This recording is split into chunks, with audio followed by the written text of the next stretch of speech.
Good afternoon दोस्तों, स्वागत है आप सभी का एक बार फिर से LNIS के हिंदी यूट्यूब चैनल पर। और दोस्तों, जैसा कि आपको पता है, हमारी जो कंप्लीट एथिक्स की जो क्लासेज चल रही है उसमें हमने टॉपिक जो हमारे हैं टॉपिक 5 तक हमने कवर कर लिया। 1 2 3 4 5 हम कंप्लीट कर चुके हैं। आज दोस्तों हम टॉपिक नंबर जो 6 है हमारा वो स्टार्ट करने वाले हैं। लोक प्रशासन में सिविल सेवा मूल्य तथा नीति शास्त्र, जिसका आज पार्ट 1 यानी भाग 1 यानी पहली क्लास है इस टॉपिक की। तो दोस्तों, जैसा कि हम गुड आफ्टरनून, हर क्लास जो भी नया टॉपिक स्टार्ट होता है तो हम बताते हैं क्या क्या कवर करने वाले हैं। तो दोस्तों, टॉपिक नंबर 6 में देखिए हम देखेंगे लोक प्रशासन में सिविल सेवा मूल्य, पब्लिक ऑब्लिक लगा हुआ है, civil service values in public administration. लोक प्रशासन में नीति शास्त्र, एथिक्स इन पब्लिक एडमिनिस्ट्रेशन। फिर लोक प्रशासन में सिविल सेवा मूल्य एवं नीति शास्त्र की स्थिति एवं समस्याएं। फिर सरकारी तथा निजी संस्थाओं में नैतिक चिंताएं, इथिकल कंसर्न एंड देखिए dilemmas in government and private institution. सरकारी और निजी दोनों में देखेंगे ये।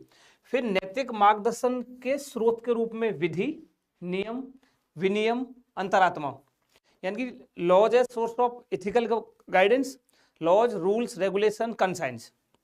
फिर अकाउंटेबिलिटी और इथिकल गवर्नेंस, ये वाला देखेंगे।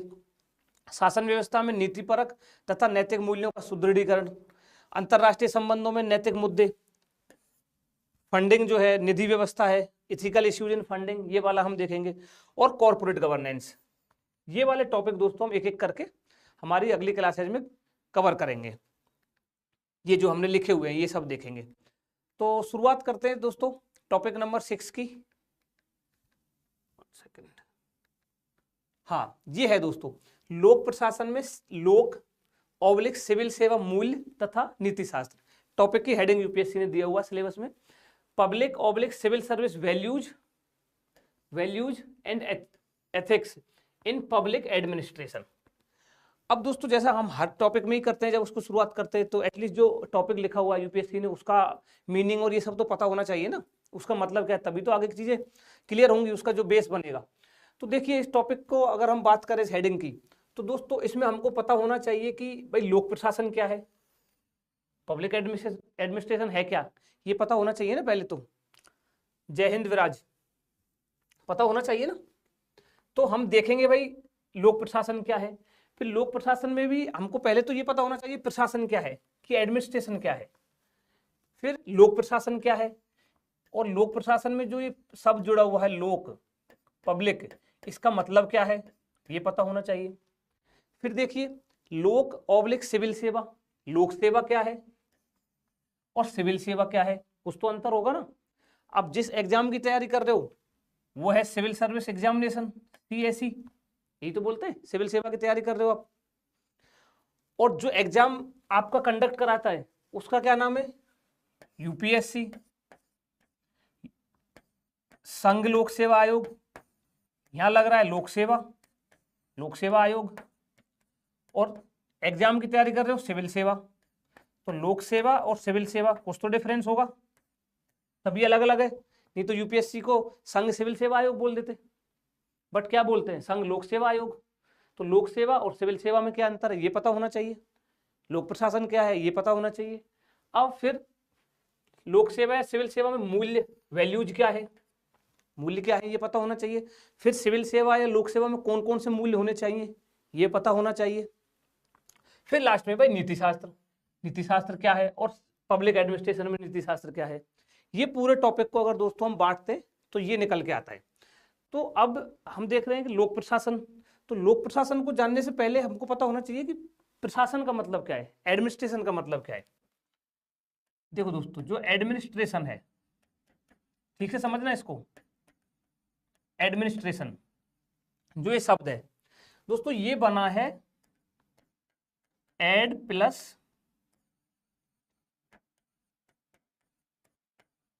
मिनिस्ट्रेटर, एड प्लस मिनिस्ट्रेटर। और ये जो शब्द है ना ये लैटिन भाषा का शब्द है दोस्तों, लैटिन भाषा का शब्द है। और इसका मतलब क्या है, इसका मतलब क्या है, इसका मतलब है दोस्तों to serve, to look after,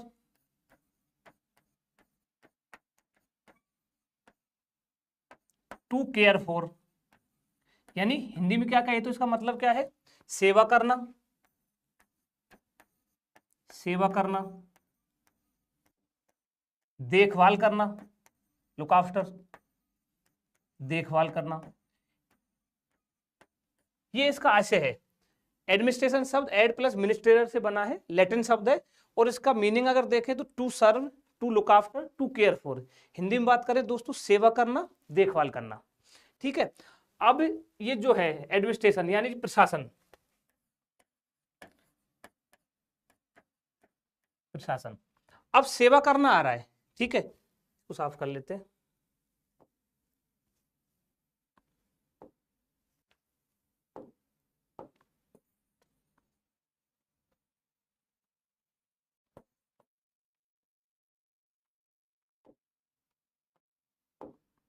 सेवा करना आ रहा है। अब सेवा किसकी, सेवा, सेवा किसकी, किसकी सेवा करेंगे, तो दोस्तों सेवा करेंगे लोगों की, लोगों की। अब ये सेवा वैसी सेवा नहीं है कहीं वैसी हाथ पैर दबाना और वो सब करना, नहीं, इसका आशय है दोस्तों, सेवा का मतलब है इन लोगों का कल्याण के लिए कार्य करना, इन लोगों के उत्थान के लिए कार्य करना, इन लोगों के जीवन में कुछ अच्छा करने के लिए कार्य करना, ये आशय है यहाँ पर सेवा का। ठीक है, सेवा करना, देखभाल करना, यानी हम क्या कह सकते हैं दोस्तों कि जो प्रशासन है, प्रशासन, एडमिनिस्ट्रेशन, प्रशासन एक गतिविधि है, प्रशासन एक गतिविधि है।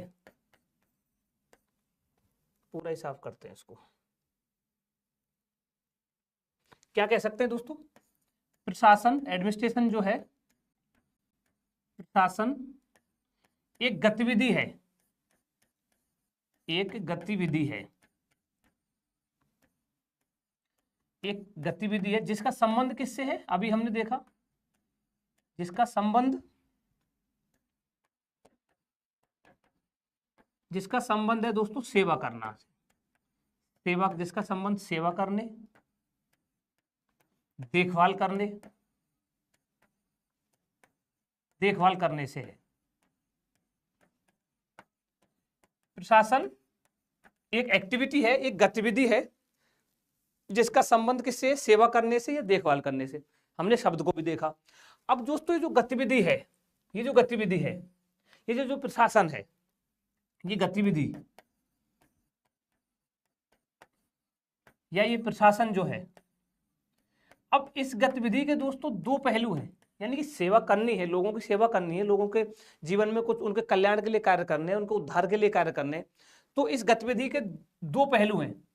एक पहलू क्या है दोस्तों, एक पहलू है संरचनात्मक,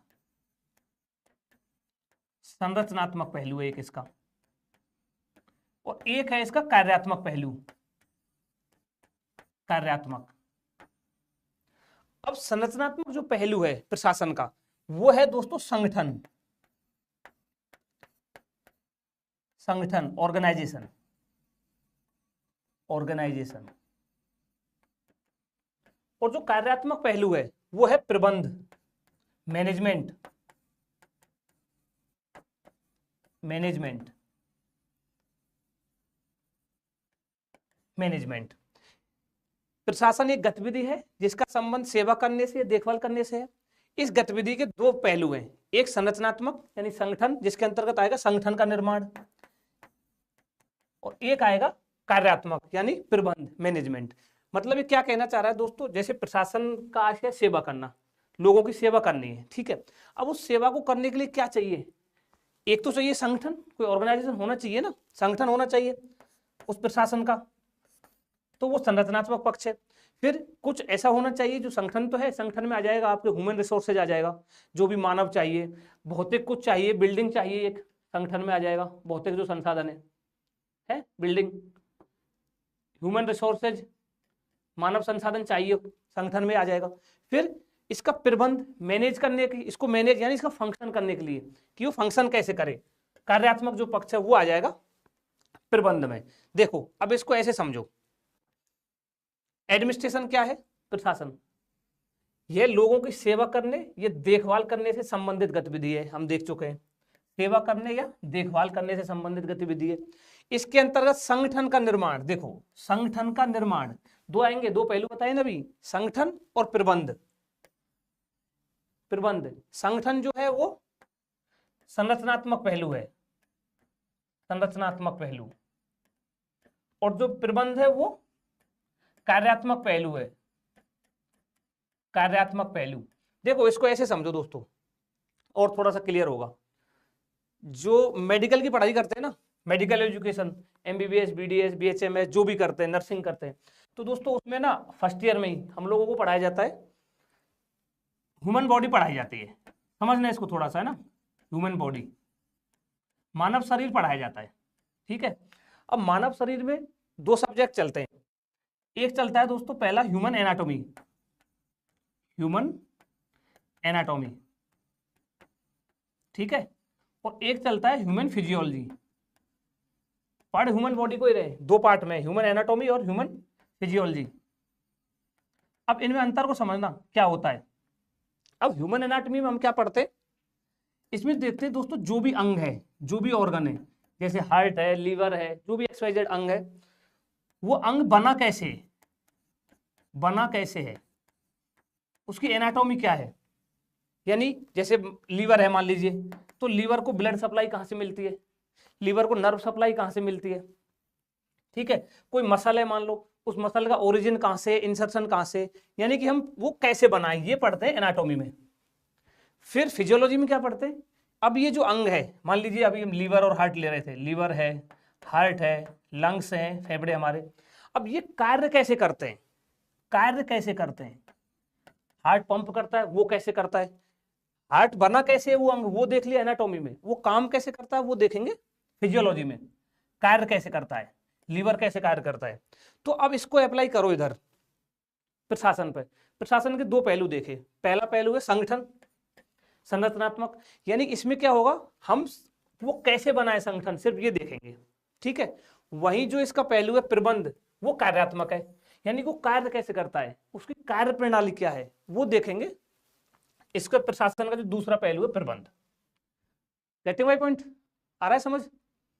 अब देखो संगठन ये लिखा हुआ, प्रशासन के दो पहलू संगठन और प्रबंध। संगठन क्या है, यह प्रशासन का संरचनात्मक पहलू है, ये वाला एनाटॉमी वाला, ह्यूमन बॉडी से रिलेट करें तो संरचनात्मक मीन्स हम इसमें संरचना देखेंगे कि संगठन में क्या है, ठीक है।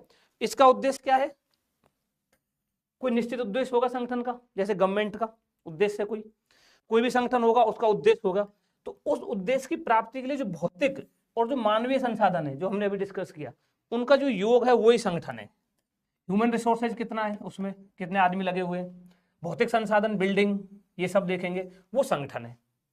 तो पहला पक्ष हो गया प्रशासन का संगठन। दूसरा क्या है, ये प्रबंध, मैनेजमेंट। इसमें क्या है, ये प्रशासन का कार्यात्मक पहलू है, फिजियोलॉजी वाला। इसमें देखेंगे जो प्रशासन है वो कार्य कैसे कर रहा है, ठीक है वो। और ये संगठन के संचालन से संबंधित है, अभी जो डिस्कस किया ये संचालन से संबंधित है।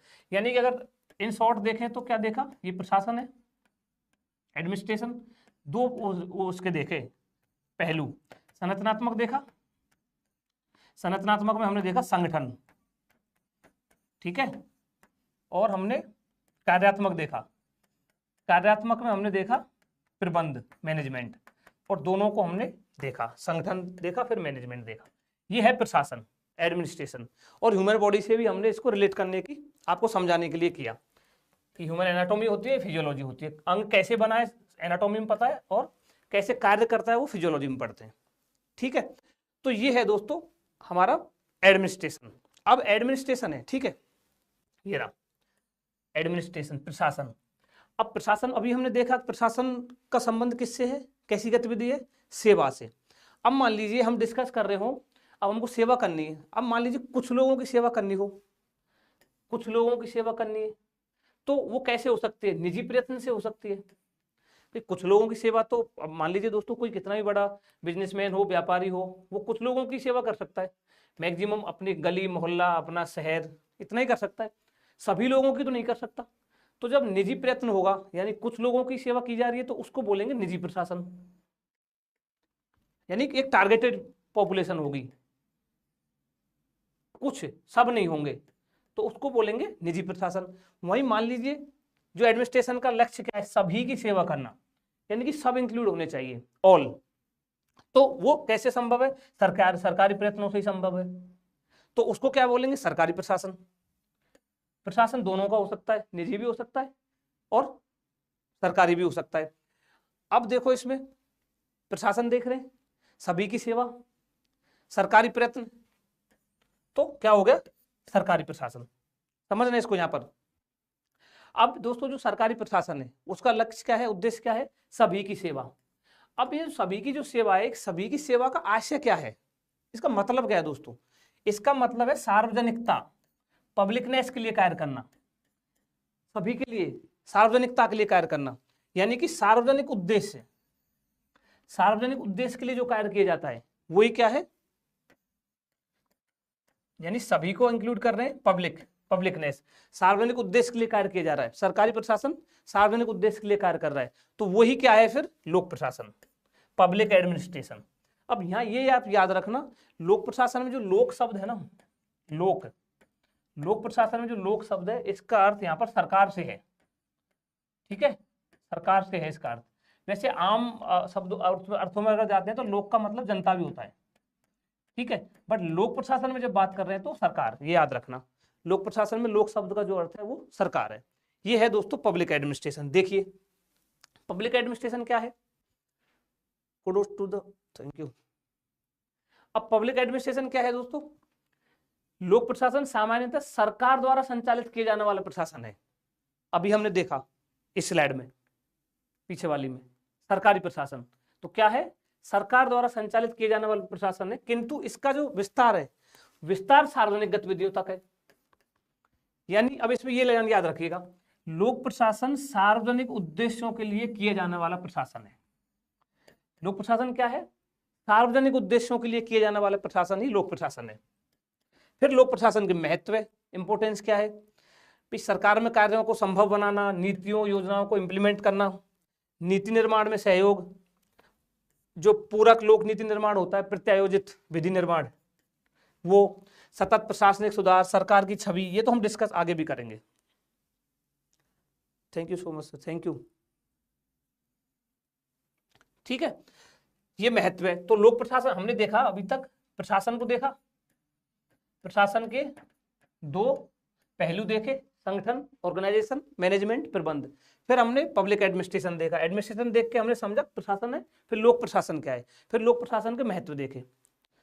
अब देखिए दोस्तों, अब ये इसके बाद आपको पता होना चाहिए, एडमिनिस्ट्रेशन के बाद अब दो चीजें और आती हैं इस क्लास को कंटिन्यू करने से पहले आगे।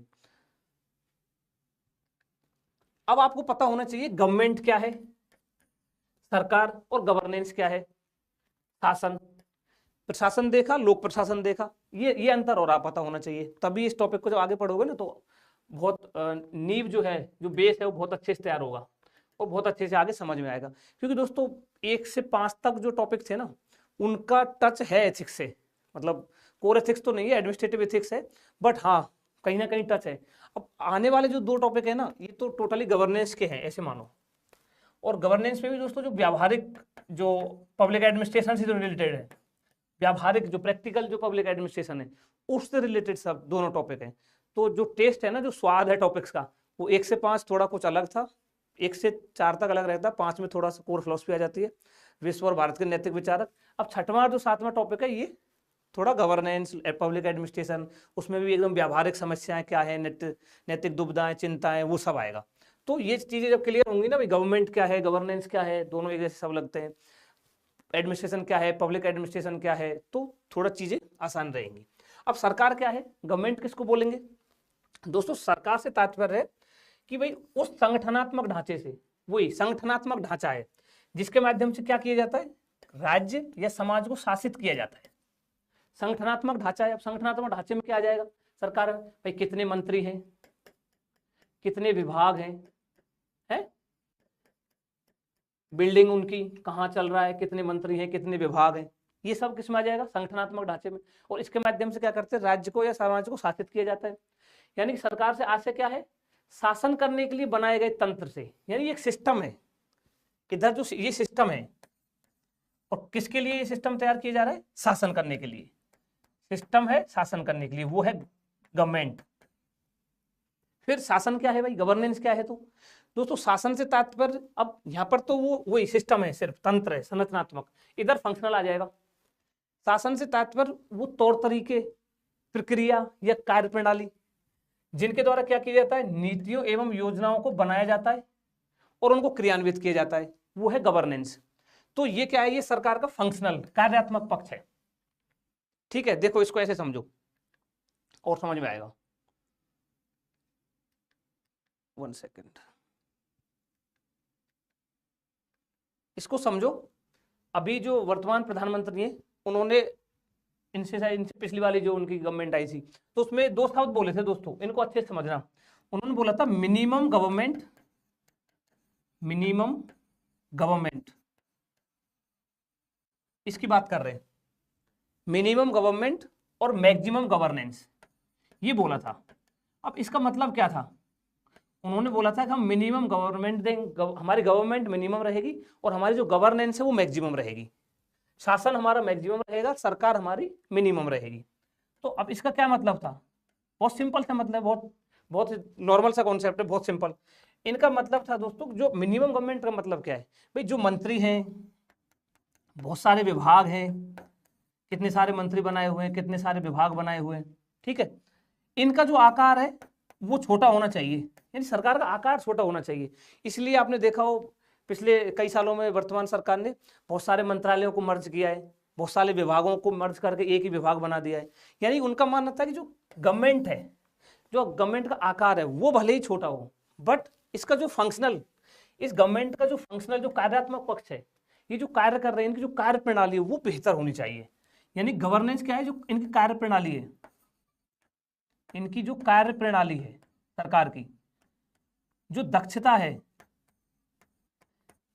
सेवा प्रदान करने की जो गुणवत्ता है वो बेहतर होनी चाहिए। उनका मतलब था कि गवर्नेंस हमारी अच्छी होनी चाहिए। ये कम है ना, अगर ये कम लोग भी हैं, ये 10 है मान लीजिए, और इनका जो ये जो सुविधाएं दे रहे हैं वो दे रहे हैं मान लीजिए 50 लोगों के बराबर, तो ये बेटर है ना, रेदर देन कि ये इनका जो गवर्नमेंट है उसमें तो 100 लोग हैं, 100 मंत्रालय बना रखे हैं, 100 विभाग बना रखे हैं, और गवर्नेंस क्या दे रहे हैं, भ्रष्टाचार पनप रहा है, घटिया लेवल की सर्विसेज मिल रही है, सब कुछ गड़बड़ हो रखा है, तो गवर्नेंस खराब हो रखी है। यानी सरकार का आकार छोटा होना चाहिए, मंत्री विभाग ये बहुत ज्यादा नहीं होने चाहिए, बट उनकी जो दक्षता है, कार्य प्रणाली है, सेवा प्रदान पर करने की जो गुणवत्ता है वो बेहतर होनी चाहिए। Maximum governance, minimum government. तो आई थिंक गवर्नमेंट और गवर्नेंस ये भी समझ में आया होगा, आई होप। ठीक है, अब ये देख लिया हमने। अब अगला देखो, अब आ गए हम सिविल सर्विसेज और पब्लिक सर्विसेज पे। अभी हम देख रहे थे एडमिनिस्ट्रेशन, फिर पब्लिक एडमिनिस्ट्रेशन, गवर्नमेंट और गवर्नेंस में अंतर। अब देखिए, जैसे अभी हमने बताया कि जो जिस एग्जाम की आप तैयारी कर रहे हो वो तो है सिविल सर्विस एग्जामिनेशन, सीएसई, और जो एग्जाम आपका कंडक्ट करा रहा है वो है यूपीएससी, उसमें नाम आ रहा है पब्लिक और यहाँ नाम आ रहा है सिविल, सिविल सर्विस, और उसमें नाम आ रहा है पब्लिक सर्विस, यानी लोक सेवा आयोग, और ये सिविल सेवा। अभी हम जैसे स्टार्टिंग में बताया था, तो इसमें कुछ तो अंतर होगा। तो दोस्तों पब्लिक सर्विसेज जो है ना, ये 2 है, इसमें मिलिट्री सर्विसेज भी आती है, मिलिट्री सर्विसेज, सैनिक सेवाएं, सैन्य बल जो है हमारा पूरा, और इनका उद्देश्य क्या होता है, देश की सुरक्षा करना, देश की सुरक्षा करना इनका उद्देश्य होता है। वहीं इसमें दोस्तों पब्लिक सर्विस में नॉन मिलिट्री सर्विसेज भी आती है, नॉन मिलिट्री सर्विसेज, असैनिक सेवाएं, सॉरी नॉन मिलिट्री सर्विसेज भी आती हैं। अब जो सैनिक सेवाएं, मिलिट्री सर्विसेज जो आती हैं, पब्लिक सर्विसेज में 2 है, मिलिट्री सर्विसेज और non military services. Military services का सैन्य बल है, इसका उद्देश्य देश की सुरक्षा करना है। जो नॉन मिलिट्री सर्विसेज है, इनका इसका उद्देश्य क्या है, उसका उद्देश्य देश की सेवा करना है, सुरक्षा करना है, इसका है लोगों की सुरक्षा करना है और लोगों की देखभाल से जुड़ी है, ये असैनिक सेवा है। और जो असैनिक सेवा है ना, नॉन मिलिट्री सर्विसेज है, इन्हीं को दोस्तों सिविल सेवा कहते हैं, यही सिविल सर्विसेज है। देखो, अब देखो लोक सेवा और सिविल सेवा डिफरेंस अगर बात करें, तो जो सेवाएं राज्य के अधीन है वे लोक सेवा है, यानी सार्वजनिकता के लिए की जाने वाली सेवाएं लोक सेवा। इसके अंतर्गत सैनिक सेवाएं, मिलिट्री सर्विसेज, और असैनिक सेवाएं, नॉन मिलिट्री सर्विसेज, दोनों आते हैं। दोस्तों इसीलिए तो हम बता रहे थे ना, सैनिक सर्विसेज देखो यूपीएससी का नाम है लोक सेवा आयोग। क्यों? देखो वो एनडीए, पीडीएस इनका एग्जाम भी तो कराता है, मिलिट्री सेवाओं के लिए भी तो लेता है, तो दोनों के लिए ले रहा होता है एग्जाम, सैनिक के भी लिए ले रहा है और असैनिक यानी सिविल सर्विसेज के भी ले रहा है, तो उसका नाम तो लोक सेवा रखेंगे, लोक सेवा में दोनों आते हैं, एनडीए सीडीएस ये सब भी तो एग्जाम कराता है, ऊंची ऊंची जो पद है सैनिक में, सेना में, वहां के लिए भी तो पर्सनल को हायर करता है, एग्जाम कराता है उनका, और सिविल सर्विसेज के लिए भी कराता है, इसलिए लोक सेवा आयोग है। अब अंतर जो देख रहे थे हम, सार्वजनिक उद्देश्य की पूर्ति से संबंधित है लोक सेवाएं, और जो असैनिक सेवाएं हैं नॉन मिलिट्री सर्विसेज है उन्हीं को हम सिविल सेवा कहते हैं। अब यह सिविल जो शब्द है ना, ये नागरिकों को इंगित करता है, नागरिकों को, यानी नागरिकों को दी जाने वाली जो सेवाएं वो सिविल सर्विसेज है। इसका उद्देश्य नागरिकों की सुरक्षा और देखभाल करना होता है। Getting my point? अब इसको ना ऐसे भी समझो थोड़ा, जैसे लोग ये हो गई पब्लिक सर्विसेज, सिविल सर्विसेज। अब देखो इसको एक इससे समझो, ये है दोस्तों, तो ये है पब्लिक सर्विसेज, पब्लिक सर्विस, ठीक है। इसके अंतर्गत ये आ जाता है गवर्नमेंट सर्विस, गवर्नमेंट सर्विस, और ये आ जाता है दोस्तों सिविल सर्विस। समझना इसको, सिविल सर्विस यानी कि सभी सिविल सर्विसेज जो है ना वो गवर्नमेंट सर्विसेज है, और सभी जो गवर्नमेंट सर्विसेज है वो पब्लिक सर्विस है। और दूसरा अर्थ क्या निकलता है इसका, पढ़ते हैं ना कि हम रीजनिंग में, दूसरा अर्थ क्या निकलता है कि जो सारी पब्लिक सर्विसेज है वो सारी पब्लिक सर्विसेज गवर्नमेंट सर्विस नहीं है। क्यों भाई? एनजीओ भी पब्लिक सर्विस देता है, तो सभी जो पब्लिक सर्विस देने वाले हैं वो गवर्नमेंट सर्विस नहीं है, और सभी जो गवर्नमेंट सर्विस हैं जितनी भी सरकारी सेवाएं वो सारी सिविल सेवा नहीं है। हालांकि सिविल सेवा सारी गवर्नमेंट सेवाएं, जितनी भी सिविल सेवाएं वो सब गवर्नमेंट सेवाएं, लेकिन जो गवर्नमेंट सेवाएं वो सारी सिविल सेवा नहीं है। गवर्नमेंट में बहुत सारे आते हैं, अभी जैसे हम देख रहे हैं नॉन मिलिट्री भी आ रहा था, सॉरी मिलिट्री सर्विसेज भी आ रही थी, सरकारी सेवा तो बहुत सारी है ना, बट सरकारी सेवा के अंतर्गत सिविल सेवा आता है, ठीक है। इससे भी थोड़ा क्लियर होगा। जाकिया रूही, बहुत दिनों बाद आए हो आप क्लास में। तो ये दोस्तों हमने लोक सेवा और सिविल सेवा का डिफरेंस भी देखा। अब देखिए हम क्या क्या देख चुके हैं, प्रशासन, फिर लोक प्रशासन, फिर लोक सेवा, सिविल सेवा। अब देखते हैं अगला मूल्य, वैल्यूज। तो इस पर तो दोस्तों हम क्लास ले चुके हैं, जो हमारी बेसिक्स ऑफ एथिक्स की क्लास थी ना, दूसरी क्लास, उसमें हमने पढ़ा था कि वैल्यूज क्या हैं। भाई मूल्य वे हैं जो वांछनीय हैं, जिनके आधार पर मानव के आचरण को उचित अनुचित के रूप में निर्धारित किया जाता है, जो जीवन का मार्गदर्शन करते हैं, जो जीवन को अर्थपूर्ण बनाते हैं, जिन्हें हम जीवन में साकारित करना चाहते हैं। ये हम डिस्कस कर चुके हैं, बहुत डिटेल में किया था। फिर मूल्यों के प्रकार देखे थे, तो हम यहाँ पर देख रहे हैं भाई सिविल सेवा हेतु मूल्य जो है, सिविल सेवा हेतु बुनियादी मूल्य, या फिर सिविल सेवा या लोक सेवा या सिविल सेवा के मूल्य। तो अब लोक सेवा या सिविल सेवा के मूल्य को हम कैसे डिफाइन कर सकते हैं? इसी से कर सकते हैं कि लोक सेवा या सिविल सेवा मूल्य वे हैं जो लोक सेवा या सिविल सेवा हेतु वांछनीय है, या जिनके आधार पर हम लोक सेवकों या जो सिविल सेवकों के आचरण को उचित या अनुचित के रूप में आधार निर्धारित करते हैं। तो हम बताएंगे ना सिविल सेवा या लोक सेवा मूल्यों के आधार पर एक जो सिविल सेवक है उसके आचरण का, कि सही कार्य कर रहा है, उचित कर रहा है, अनुचित कर रहा है। जैसे मान लीजिए एक सिविल सेवा का मूल्य है इंटीग्रिटी, सत्यनिष्ठा। अब मान लीजिए कोई व्यक्ति लैक ऑफ इंटीग्रिटी वाला है, तो हम बोलेंगे अनुचित कार्य कर रहा है।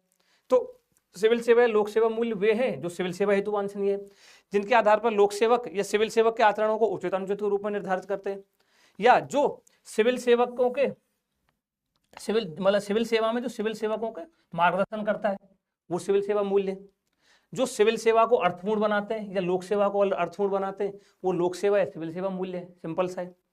या जिन्हें हम यहाँ जैसे यहाँ लिखा हुआ जीवन में साकारित करना चाहते हैं, तो यहाँ आ जाएगा जिन्हें हम सिविल सेवा या लोक सेवा में साकारित करना चाहते हैं वो सिविल सेवा या लोक सेवा मूल्य। बहुत ही सिंपल सा है, बस उठा के यहाँ जो वहाँ हम पढ़ रहे हैं, जो नॉर्मल जो वैल्यूज की हमने डेफिनेशन देखी थी मूल्य की, वही हमको जो भी जिस तरीके के मूल्य पूछे, लोक सेवा मूल्य, सिविल सेवा मूल्य लिख सकते हैं आराम से। सिविल सेवा मूल्य जो है जो सिविल सेवा में वांछनीय है, सिविल सेवकों का आचरण को उचित अनुचित के रूप में निर्धारित करते हैं, ये वाला, ठीक है। ये हमने पहली क्लास में भी आपको बताया था। सर बांग्लादेश में तख्ता पलट हो गया है, वहाँ शासन प्रशासन विफल रहा है, वो यार अलग इश्यू चल रहा है वहाँ पर, देखो उसमें आगे क्या रहता है। अभी तो हम एथिक्स पढ़ रहे हैं, वो IR का इश्यू है, इंटरनेशनल रिलेशंस आएगा थोड़ा सा, इसमें भी छठे टॉपिक में है, ठीक है, बताएंगे तब। तो ये दोस्तों वैल्यूज हो गए। अब ये हमने बताए थे आपको। अब हमने देखे थे, ये टॉपिक हमारा हो चुका है। थर्ड टॉपिक जो था aptitude and foundational values for civil services. तीसरे टॉपिक में हम इनको डिटेल से पढ़ चुके हैं। Foundational values for civil services, सत्यनिष्ठा, भेदभाव रहितता, गैर तरफदारी, वस्तुनिष्ठा, सार्वजनिक सेवा के प्रति समर्पण, समानुभूति, सहानुभूति और सहिष्णुता, करुणा का भाव, ये हम डिटेल में देख चुके हैं। ये मूल्य होने चाहिए सिविल सेवा के लिए, ये बुनियादी मूल्य फाउंडेशनल वैल्यूज है। फिर अब दोस्तों जो हम पढ़ रहे हैं कि जो ये टॉपिक में है ना सिविल सेवा या लोक सेवा मूल्य, तो उसमें फाउंडेशनल वैल्यूज तो आएंगे जिनको हम डिस्कस कर चुके हैं। आगे इसमें दोस्तों जो नोलन कमेटी है, यूके की नोलन कमेटी है, इसने 7 प्रिंसिपल्स बताए थे सार्वजनिक जीवन में कि ये जो क्वालिटीज है ये भी सिविल सेवा में होनी चाहिए, सिविल सेवकों के अंदर होनी चाहिए। इस पर भी हम डिस्कशन तो कर चुके हैं थोड़ा थोड़ा। तो नोलन कमेटी ने दोस्तों 7 वो दिए थे प्रिंसिपल। क्या था? सेल्फलेसनेस, निस्वार्थ निष्ठा बताया था, इंटीग्रिटी होनी चाहिए, सत्यनिष्ठा, ऑब्जेक्टिविटी होनी चाहिए, वस्तुनिष्ठता, अकाउंटेबिलिटी, जवाबदेहिता होनी चाहिए, ओपननेस होना चाहिए, खुलापन, ऑनेस्टी होनी चाहिए, ईमानदारी, लीडरशिप होना चाहिए, नेतृत्व। 1 2 3 4 5 6 7 क्या बोल रहे हैं जाकिर हुई सर? क्वेश्चन करवा रहे हैं क्या? जाकिर हुई क्वेश्चन वाली जो हमारी सीरीज है ना, देखो जीएस थर्ड में हम इन्वायरमेंट पढ़ाते हैं, प्रीलिम्स के लिए भी कराया था। तो इन्वायरमेंट के जो पीवाईक्यू हैं, 1 सेकंड, इन्वायरमेंट के जो पीवाईक्यू है मेंस के लिए, GS paper third, GS third environment के पीवाईक्यूज हम कराएंगे, ठीक है। और जो जीएस 4 है अपना, ये जो एथिक्स की क्लासेस चल रही है, ये क्लास खत्म हो जाएंगी तो फिर हम एथिक्स के लिए भी पीवाईक्यूज लेके आएंगे, जिसमें हम दोनों में ही 2013 से लेकर 2023 तक मेंस के जो क्वेश्चंस आए हुए हैं वो हम डिस्कस करेंगे। इसके लिए अलग से सीरीज लाएंगे, ठीक है। जैसे ये क्लासेस खत्म हो जाएगी उसके बाद हम क्वेश्चंस कराएंगे सारे। इन्वायरमेंट के कराएंगे, ध्यान रखना, सुनो ध्यान से, इन्वायरमेंट के कराएंगे 2013 से 2023 तक, 10-11 सालों के। और एथिक्स के कराएंगे जीएस पेपर थर्ड और जीएस पेपर 4, 2013 से लेकर 2024 तक। ये क्वेश्चन हम सीरीज स्टार्ट होने वाली है, ये जैसे क्लास खत्म हो जाएगी उसके बाद हम इसके लिए लाएंगे जरूर, ठीक है। वो जो मेंस तक चलेगा अपना, जिसमें हम 10-11 सालों के जो सवाल हैं वो डिस्कस कर लेंगे, ठीक है। 10 से 11 सालों के मेंस में जितने सवाल आए हुए हैं, क्या अप्रोच होनी चाहिए उनकी, कैसा आंसर होना चाहिए। मॉडल आंसर तो क्या, मॉडल आंसर तो कुछ नहीं होता। हाँ, एक हम फ्रेमवर्क बता देंगे कि इस तरीके का इसका आंसर लिखा जा सकता है, ठीक है। तो क्वेश्चंस के लिए आप बेफिक्र रहें, कोई टेंशन नहीं ले। अभी ये जो हमारे से जो कोर्स चल रहा है, पहले सिलेबस को खत्म कर लेते हैं, फिर हम क्वेश्चंस लेके आएंगे। इन्वायरमेंट का हम करा चुके थे प्रीलिम्स से पहले पूरा सिलेबस, एथिक्स का अब करवा रहे हैं। इन दोनों की जो क्वेश्चन की सीरीज है वो हम लेके आएंगे जल्दी, ठीक है। तो ये हम देख चुके हैं दोस्तों। हम देख रहे थे ये नोलन कमेटी के जो 7 प्रिंसिपल है, तो उसमें दोस्तों क्या बोला था कि निस्वार्थ निष्ठता होनी चाहिए, सेल्फलेसनेस होना चाहिए सिविल सेवक। कैसे भाई? आपके जो भी डिसीजन है दोस्तों, आप जो ले रहे हो, जो सार्वजनिक पद पर जो आसीन जो व्यक्ति है, उसको सारे डिसीजन जनहित में लेने चाहिए। ऐसे नहीं कि अपने परिवार या मित्रों के लिए या उनके कुछ वित्तीय या भौतिक लाभ पहुंचाने के लिए हम उनके फेवर में डिसीजन लें, नहीं। उनके अंदर सत्यनिष्ठा होनी चाहिए, इंटीग्रिटी होनी चाहिए। दूसरा जो है इसमें ये बताया गया कि जो सार्वजनिक पद पर जो बैठे व्यक्ति हैं दोस्तों, उनको, जैसे आप सार्वजनिक पद पे हो तो जो बाहरी व्यक्ति हैं, जो आपके संगठन से जो बाहरी व्यक्ति हैं, उनसे आप ऐसा कोई भी, उनसे ऐसा कोई लाभ या ना ले जिसकी वजह से वो आपके सरकारी कार्यों में दखल अंदाज करें। ऐसा कुछ नहीं करना चाहिए, उनसे कोई भी कृतज्ञता का भाव नहीं रहना चाहिए, ठीक है। ये सत्यनिष्ठा है। ऑब्जेक्टिविटी, वस्तुनिष्ठता क्या है? मतलब आपके जो भी डिसीजन है वो योग्यता के आधार पर होने चाहिए। आप कोई टेंडर निकाल रहे हो, मान लीजिए आप कोई संविदा निकाल रहे हो, कोई सार्वजनिक नियुक्ति कर रहे हो, कोई लाभ या पुरस्कार के लिए अनुशंसा कर रहे हो, तो आपका जो डिसीजन है वो कुछ फैक्ट्स पर आधारित होना चाहिए। ये नहीं कि मनमाना हो, सब्जेक्टिविटी हो, उसमें ये नहीं होना चाहिए। और क्या बताया था नोलन कमेटी ने? जवाबदेही, अकाउंटेबिलिटी होनी चाहिए। जवाबदेही कैसे होनी चाहिए दोस्तों? आप जिस भी पद पर बैठे हो, जो आप निर्णय ले रहे हो, जो भी आप कार्रवाई कर रहे हो जिस भी तरीके की, तो उसमें होना चाहिए ना कि आप उसके लिए अकाउंटेबल हो। अगर उसकी जांच की जाती है, बाद में कुछ छानबीन की जाती है, तो आप उसके अकाउंटेबल हो। आपको होना चाहिए कि हाँ ये मैंने किया था, आप उसके जवाब दो, आप उसके जिम्मेदार हो। निष्कपटता या खुलापन होना चाहिए। खुलापन, ओपननेस मीन्स दोस्तों आप जो भी निर्णय ले रहे हो, जो भी कार्रवाई कर रहे हो, कार्रवाई संबंधी जो भी आपके मामले हैं, उनका कार्रवाई जो कर रहे हो उनके कारणों का उल्लेख होना चाहिए कि मैं ये जो डिसीजन ले रहा हूँ इसलिए ले रहा हूँ। ओपननेस होना चाहिए, पारदर्शिता होनी चाहिए आपके निर्णयों में। फिर ईमानदारी होनी चाहिए आपके अंदर, ऑनेस्टी, छठवां जो पॉइंट है नोलन कमेटी का, ईमानदारी होनी चाहिए। फिर नेतृत्व लीडरशिप की क्वालिटी आपके अंतर्गत होनी चाहिए। ये दोस्तों नोलन कमेटी की कुछ 7 जो 7 प्रिंसिपल्स थे, ये हम पहले भी डिस्कस कर चुके थे, आई थिंक टॉपिक नंबर 3 में किया था, ठीक है, वहां भी हम ये बताए थे आपको। तो दोस्तों ये हमने देखा, क्या क्या देखा, प्रशासन, लोक प्रशासन, गवर्नमेंट और गवर्नेंस में डिफरेंस, और फिर हमने देखा था ये नोलन कमेटी की कुछ ये जो मूल्यों के अंतर्गत 7 जो प्रिंसिपल्स ये दिए थे वो, और फाउंडेशनल वैल्यूज जो हम 3rd टॉपिक में पढ़ चुके हैं उनको थोड़ा सा देखा था, अभी ब्रीफ में आपको बताया था। अब जो टॉपिक होगा दोस्तों हमारा वो होगा इसमें लोक प्रशासन में नीति शास्त्र, एथिक्स इन पब्लिक एडमिनिस्ट्रेशन। अब एथिक्स क्या है, नीति शास्त्र क्या है, ये तो हम बहुत कई बार बता चुके हैं, स्टार्टिंग जो क्लासेज है उनमें बहुत बार डिस्कस हो चुका है, बट पब्लिक एडमिनिस्ट्रेशन में एथिक्स क्या है वो हम इस टॉपिक में देखेंगे। फिर नीति शास्त्र की स्थिति एवं समस्याएं, यानी कि लोक प्रशासन में अभी नीति शास्त्र की क्या स्थिति है, क्या समस्या है, उसके लिए जो समस्याएं हैं उनके लिए हमको सुझाव भी देखेंगे, क्या सजेशंस होने चाहिए, उनको कैसे ठीक किया जाए। तो अगला टॉपिक जो कल होगा दोस्तों वो हमारा होगा status and problems of ethics in public administration. लोक प्रशासन में नीति शास्त्र की स्थिति एवं समस्याएं और सुझाव देख लेंगे, ठीक है। ये टॉपिक हम कल डिस्कस करेंगे। और 6ठा और 7वां टॉपिक दोस्तों बहुत बड़े नहीं है, छोटे छोटे से टॉपिक है, इनको जल्दी फिनिश करके फिर केस स्टडीज में कुछ क्लास लेंगे आपकी, और केस स्टडीज के बाद थोड़ा सा ब्रेक लेके फिर हम आपका जो ये जाकिया रूही और विराज बोल रहे हैं PYQs के लिए हम 2 अलग से सीरीज लेके आएंगे, एनवायरमेंट GS 3rd और एथिक्स GS 4, ठीक है। PYQs कराएंगे 2013 से 2023 तक, डोंट वरी, ठीक है। तो दोस्तों मिलते हैं अब कल हमारी क्लास में, आप रिवीजन करते रहिए, stay healthy, stay happy, thank you.